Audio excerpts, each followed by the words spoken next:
Hey Parker, it's June 27th.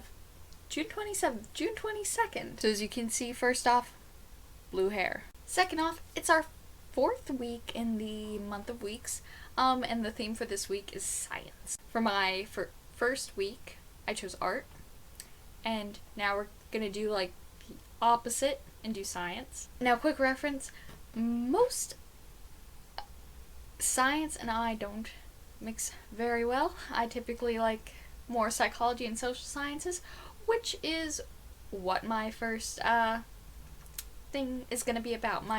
It's going to be about a social science. But let's get into it. So I was on Reddit, as everyone loves, and I found a link to a summation of a study about anti-Semitism in Germans who were in like elementary school during Nazi Germany reign. So the majority of the survey was built around anti-Semitism and finding out people's views on it, including questions like whether or not Jewish individuals had too much power or if they were responsible for their own persecution, questions like that.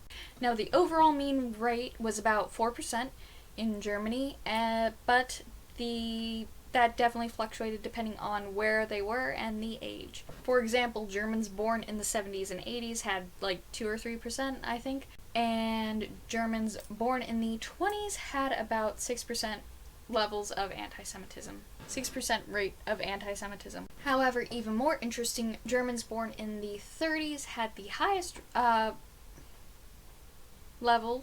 rates at 10%. So when the surveys were done, the Germans in the study who were born in the 30s would have been about 60 to 75 years old, depending. And one of the main reasons that people believe that they had this ideology is that they were in school for like the entirety of Nazi Germany, and anti-Semitic views were like being introduced so early on and like kept on, like the Hitler Youth programs and other programs and things.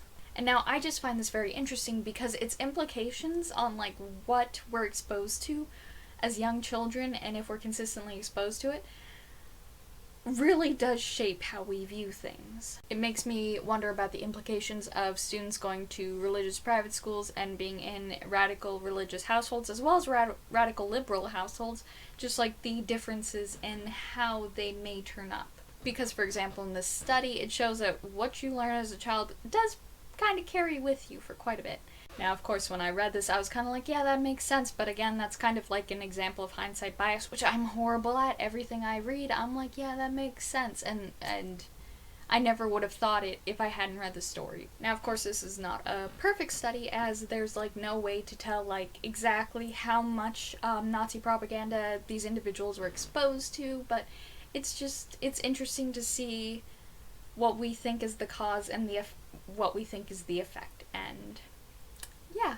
So sorry this is pretty short, but I have a research paper I'm writing, so yeah, the theme for this week is science. I figured that's broad enough to give us like so much to talk about, because like science is everything. I will see you tomorrow, Parker. Do you have TBA? Bye.